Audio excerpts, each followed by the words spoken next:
বাংলাদেশের বিচার প্রক্রিয়া ধ্বংস হয়ে গেছিল এবং আমরা অনেকেই সেটা তার অবস্থার স্বাদ গ্রহণ করেছি। বিচার প্রক্রিয়াকে আবার দাঁড় করানো, বিচারগুলো করা এবং যেটা নাবিলা বললেন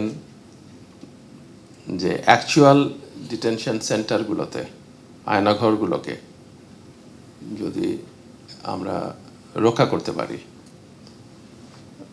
তাহলেও এটা ইতিহাসের অংশ হয়ে থাকবে। আর যদি সেটা রক্ষা করতে না পারি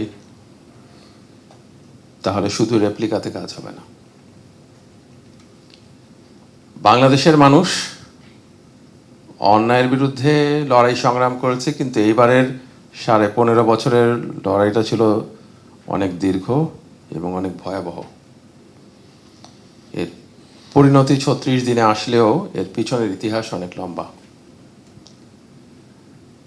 হাজার হাজার মানুষের রক্ত এবং তাদের নির্যাতনের ইতিহাসের উপরে দাঁড়িয়ে আছে আজকের বাংলাদেশ। আমি বিশ্বাস করি এবং জোরালোভাবেই মনে করি যে OHCHR এর ঢাকা যে মিশন এবং গুম কমিশনের যৌথ উদ্যোগে আমাদের বাংলাদেশের মানুষকে, যারা নির্যাতিত হয়েছিলেন, গুমের শিকার হয়েছিলেন এবং অনেকেই বিচার বহির্ভূত হত্যাকাণ্ডের শিকার হয়েছিলেন, তাদের বিচার প্রাপ্তির ক্ষেত্রে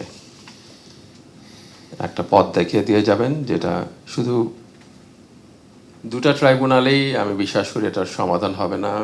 চিফ প্রসিকিউটর ভাবতে পারেন যে আরও ট্রাইব্যুনালের প্রয়োজন আছে কিনা। উপদেষ্টা আছেন এখানে, আইন উপদেষ্টা